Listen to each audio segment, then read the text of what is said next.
Hello, lovelies.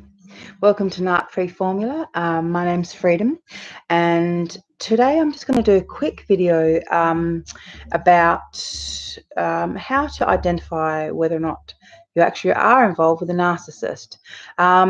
Because the reason that I'm doing this is because a lot of people, when they first either the relationship's ended, or they have Googled, why am I getting the silent treatment or something like that, and they've come across narcissism, and they have realized that potentially they're involved with a narcissist. So for most people who, when they first come across that information, most people have a really kind of gut instinct reaction where they know that they have come across information that is for them to read.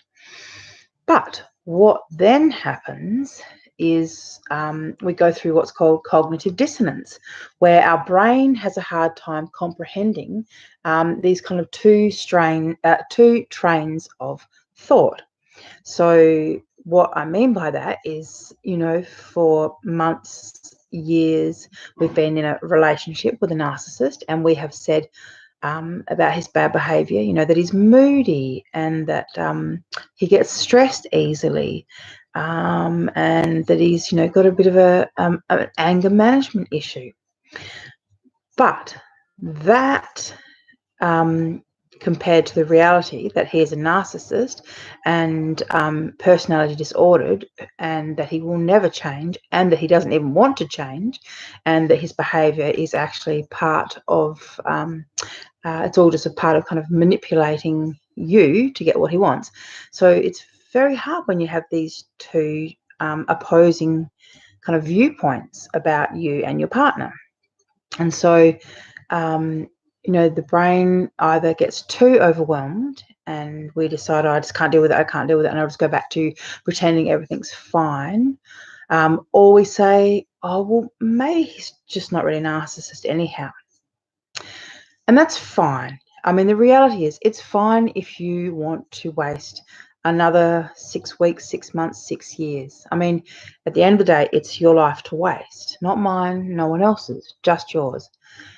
But if, like me, you actually don't want to waste any more time on a narcissist, there is a tool, a diagnostic tool that psychiatrists use to determine who has narcissistic personality disorder or antisocial personality disorder. So there are select criteria. So I'm going to tell you what you should look up. So we all have access to the internet, which is fantastic. Okay, so you're going to look up for the DSM. So that's DSM 5. It's usually DSM 1V for the Latin numeral 5. And then we're looking for NPD, narcissistic personality disorder. So when you go to the page of the diagnostic manual that looks at the criteria around narcissistic personality disorder, this is what you'll find. So we're looking at a perversive pattern of grandiosity, need for admiration and lack of empathy, beginning in early childhood and present in a variety of contexts, as indicated by 5 of the following, 5 or more. So, yes, you may say to yourself, well, I'm not a psychiatrist. And that's true. You're not a psychiatrist. I mean, most of you aren't. Some of you might be. But for those of you who aren't psychiatrists, you have contact with your partner day in, day out. You've got the criteria here. Read through it. I'm pretty sure you'll be able to figure out by the end of this whether or not you are with a narcissist or a sociopath. So, narcissist, 5 or more of the following. 1, has a grandiose sense of self-importance. For example, exaggerates achievements and talents, expects to be recognized as superior without commensurate achievements. So they think they're better than everyone, despite the evidence being to the contrary. 2, is preoccupied with fantasies of unlimited success, power, brilliance, beauty, or ideal love. So unlimited success, power, brilliance, beauty, or ideal love. Number 3, believes that they are special and unique and can only be understood by or should associate with other special or high status people or institutions. Number 4, requires excessive admiration. Number 5, has a sense of entitlement, i.e. unreasonable expectations of especially favourable treatment or automatic compliance with his or her expectations. In other words, they think they deserve what they want when they want it, and that they are more special than everyone else and should be treated so. Number 6 is interpersonally exploitative, i.e. takes advantage of others to achieve his or her own ends. Number 7, lacks empathy, is unwilling to recognise or identify with the feelings and needs of others, as in they just don't care about other people. 8, is often envious of others or believes that others are envious of him or her. And number 9, shows arrogant, haughty behaviour or attitudes. Okay, so that's the DSM-5, the Diagnostic and Statistic Manual of Mental Disorders, with the criteria of how to identify a narcissist.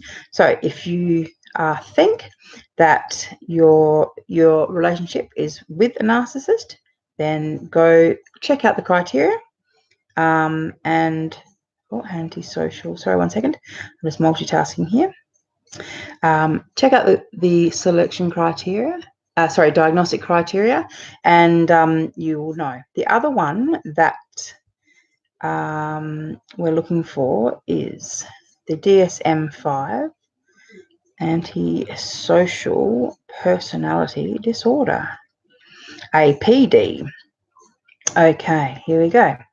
So this is more your garden variety sociopath. All right. Let's move that out of the way. Failure to conform to social norms with respect to lawful behaviours as indicated by repeatedly performing acts that are grounds for arrest. So they are criminals. Deceitfulness, number 2, deceitfulness as indicated by repeated lying, use of aliases, or conning others for personal profit or pleasure. Number 3, impulsivity or failure to plan ahead. So narcissists are known, sociopaths and psychopaths are known to be criminals. They take advantage, obviously, of people and situations to get whatever gain they want. They don't have long-term plans. They don't have life insurance or take out wills because they don't think of the future. And they don't think of you in their future either. Okay, so number 4, irritability and aggressiveness as indicated by repeated physical fights or assaults. So most sociopaths and psychopaths will have a rap sheet. And if they don't, it's only because they haven't gotten caught. They are often violent. And if they're not violent, as in fighting with other men, they are usually beating on wives or girlfriends. Those are the ones that often will get by under the radar, because obviously 2 men brawling usually ends up in someone going to hospital or someone calling the police, or property damage or that kind of thing. Whereas being a wife beater, you can get away with that behaviour for a long time. Okay, so number 5, reckless disregard for safety of self or others. Okay, so this is when they drive really fast when you're in the car, even though you're begging them to slow down. This is when they use too many drugs, they drink too much. As I said, they drink and drive.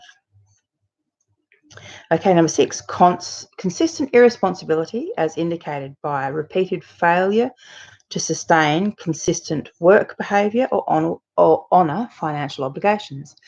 So they don't pay their rents on time, they don't pay their bills on time. You know, sometimes they have work ethic. It depends if they're being acknowledged for it, if they're having sunshine blown up their asses about it, because, you know, they love that kind of supply and acknowledgement. You know, they might turn up for work, but on a grand scheme, sociopaths and psychopaths do not have good work ethic at all. Number 7, lack of remorse, as indicated by being indifferent to or rationalizing having hurt, mistreated, or stolen from another. Yeah, lack of remorse. Okay, so this is when they justify all behavior. When we talk about narcissistic injury, this is one of the ways that they will use narcissistic injury. They wait for you to look at them the wrong way, and then that can justify beating you up because you looked at them the wrong way. And they will say, you know, you looked at them with that smirk on your face, and they felt so damaged by it that they had to beat you up. So they justify really bad behaviour. The individual has to be at least 18 years of age. And the evidence of conduct disorder usually begins before the age of 15. The occurrence of antisocial behaviour is not exclusively during the course of schizophrenia or a manic episode. Not 100% sure what that last little bit anyhow.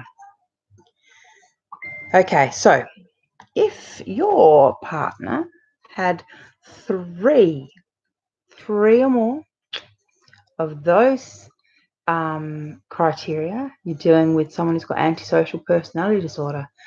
And depending on where they are in the spectrum of that, that's either a sociopath or a psychopath. So for me, when I first started to find out about narcissists and sociopaths, I thought I was dealing with a malignant narcissist, but now I realise that I was actually dealing with a psychopath. Anyhow, so that's what you need to do. Right, don't waste any more time. These blokes can be really, really dangerous. Have a look, like I said, go through the criteria, DSM 5, so DSM 1V, Latin numerals for 5, DSM 5, NPD for narcissistic personality disorder, or APD for antisocial personality disorder. Check out the criteria, tick them off. If they have the criteria, it means they are either a narcissist or a sociopath or a psychopath. Especially if they are a psychopath or sociopath, you need to make plans. You need to make serious plans to get yourself out of there safely. Okay, these blokes are dangerous. They are the ones that end up in jail for homicide. You do not want to end up a statistic, right? Don't take this lightly. You know, I understand that you're trauma bonded. I understand you think you're in love. I understand that he's told you that he's the answer to everything, and he's, you know, Bonnie and you're Clyde, or the other way around, he's Clyde and you're Bonnie. You know, that ride to die and all the rest of it, it's all just lies. Okay, at the end of the day, he's the one who's going to physically hurt you. He's the one who is going to destroy your life. So you need to protect yourself. Okay, no one is going to protect you from him. Only you can do it. All right, I hope that helps those of you who are wondering if he really is a narcissist. Thank you for watching. Bye.